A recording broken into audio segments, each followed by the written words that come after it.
Welcome to Muslim Apologetics Australia. In this segment of the video, I want to be discussing the hypocrisy, the double standards of secular Western/Christian countries and ideology who actually blame Islam and Muslims for imposing Islam on non-Muslims. Basically the argument of forced exception, forcing non-Muslims to accept the Islamic ideology. Now this is a claim that is continuously made by anti-Islamists and critics. Now in this video I want to just touch on a few points to show that the secularists who appeal to secular laws also have some elements where it forces its culture and ethics on others. And that's what we're going to discuss, the double standards and the hypocrisy when they want to attack Islam and the religion of Muslims. As you know, there are several hadiths and verses of the Quran, where it gives Christians, non-Muslims, the allowance to practice their Christian faiths as long as they pay the Jizya. So that pretty much debunks their whole position that Islam forces its way upon others by the compulsion of the sword, yet we have the Jizya.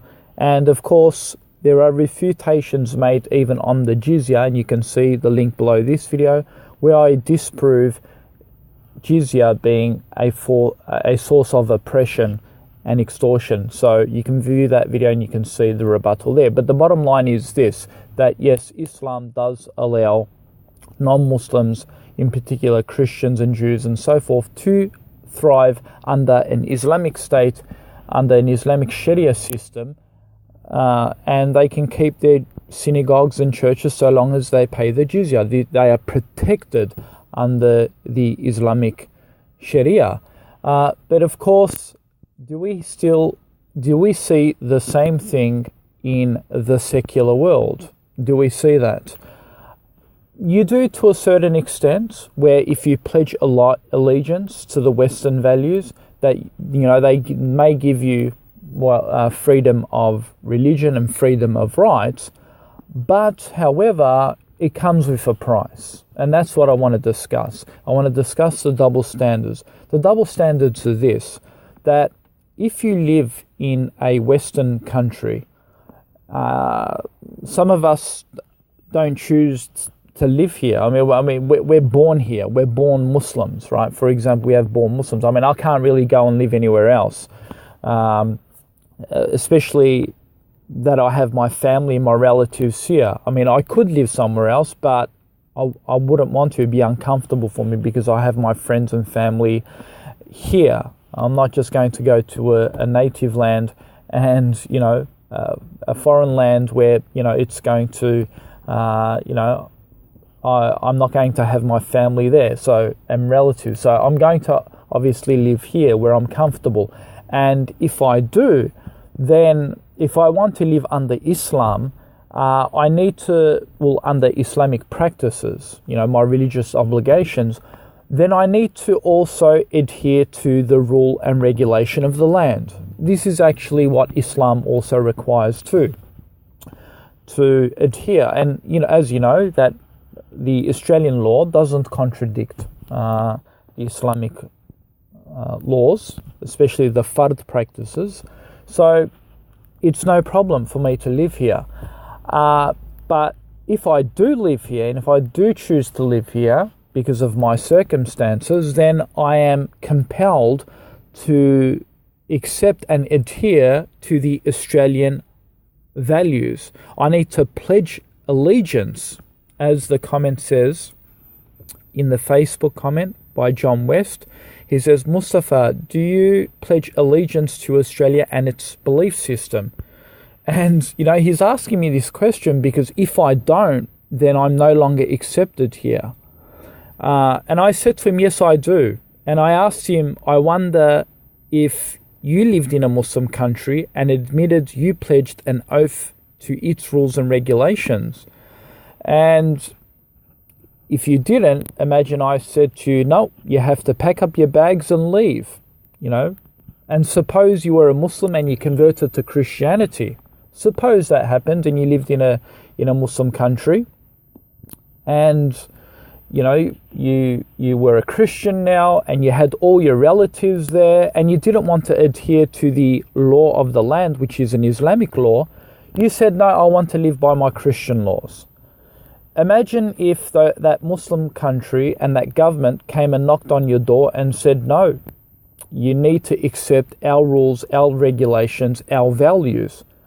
I'm pretty sure you would say that's forced conversion. You would say, the Muslims are now trying to force me as a Christian to accept their values, their Islamic rules and their Quranic rules, right? This is what you would say. You'd say they're forcing it upon me, right? You would even write blogs. You would upload it on social media. You will tell all the other Christian world, and you will tell everyone, and you'll say, Islam, I'm now a Christian. I live in a Muslim country and I don't want to leave because all my other family members are Muslim and I want to live amongst them because they're my relatives and my family members.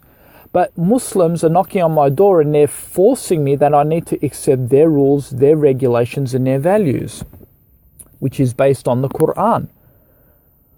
I'm pretty sure you would say the Muslims are forcing me to convert to Sharia law, right? Into Islam.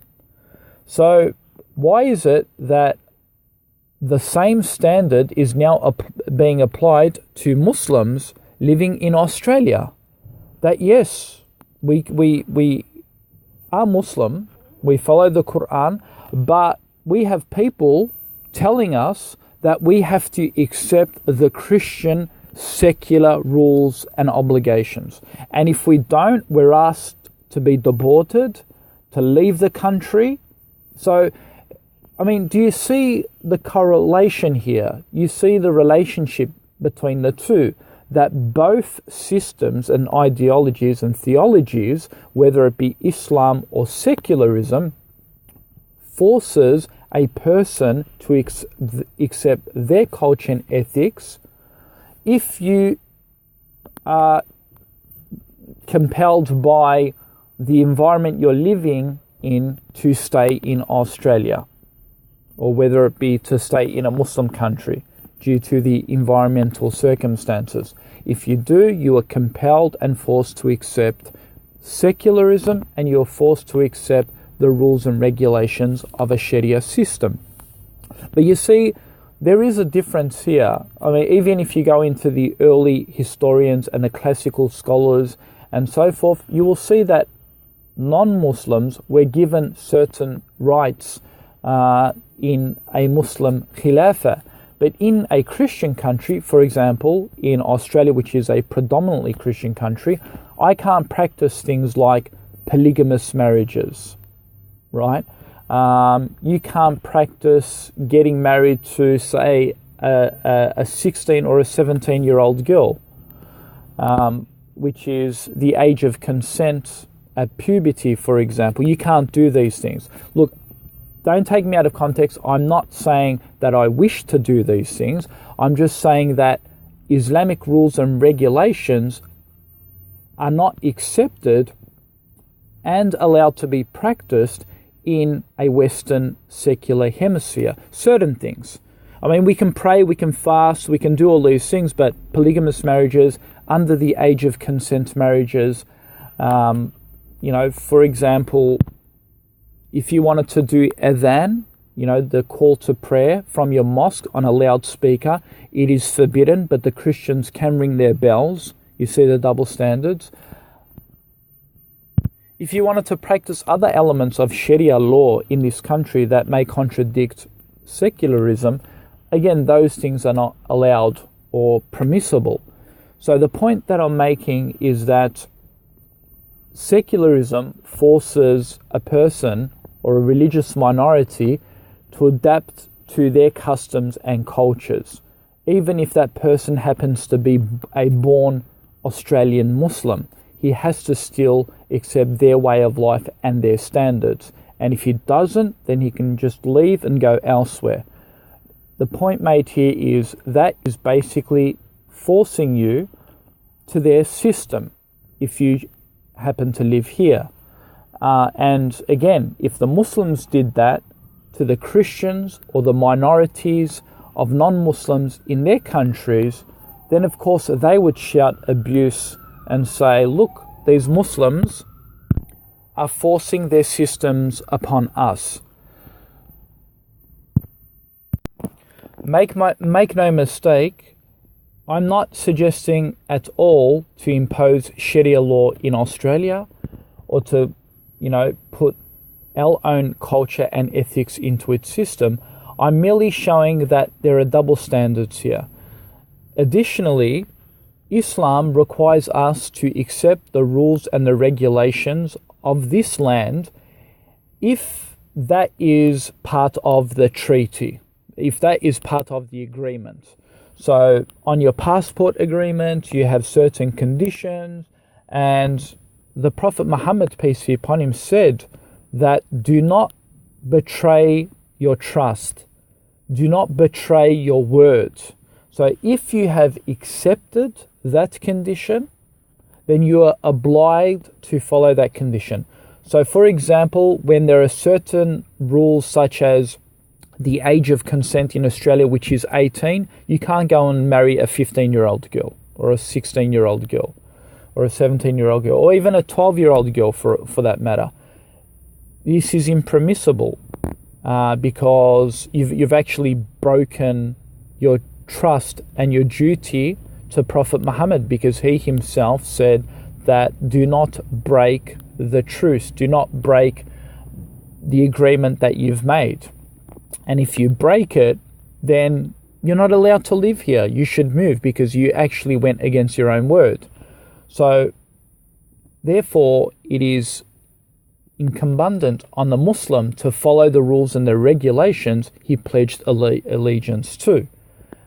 With that said, it is clear that still, even if I was born in this country and I had nowhere else to go because my family were here, I can't turn around and say, I don't want to follow Christian culture anymore. I don't want to follow secular culture anymore. I just want to follow the religious requirement in the Quran. This is not going to be accepted in the Australian Constitution. I will be forced to follow the law, and if I don't, I will be told to leave or deported and so forth. So I'm basically just showing you the clear evidence that regardless if you're from the Islamic religion or theology or ideology or the secular theology, ideology, whatever you want to call it, both entities force their civilization, their culture to submit to their rules and regulations. And if you don't, then you need to leave. So this is clear as evidence that all entities and systems force people to adhere to their rules and regulations. Yes, there are different levels of force and so forth, but that right there clearly demonstrates the hypocrisy when these people claim that, oh, you've got freedoms in the West. Well, those freedoms have to be according to political Western correctness. And if they're not, then those freedoms are not given to you and they're taken away from you. You need to submit to their rules and regulations. I hope that answers the question. That's why an Islamic critic living in the West, he'll always say, you need to accept our values, you need to accept our culture, there is one culture, and if you don't submit to it, you need to move. I mean, if the Muslims did that in a Muslim country with all the Christians, I will tell you now, they'll all scream persecution, they'll all say Sharia law is trying to impose its system on us, especially what we're seeing in Egypt, for example. You have Christian minorities like the Coptics. Imagine if the Muslim Brotherhood was in power and it was imposing Sharia on those Christian minorities. They would say, oh, we've been living here for hundreds of years, and look, the Islamic Brotherhood, the Sharia system, is trying to impose their culture and way on life on us and forcing us to submit to their Sharia. You'll see how they'll hurl insults at Muslims and Islam, but when the secularists do it, they seem to get away with it. Why is that? Double standards.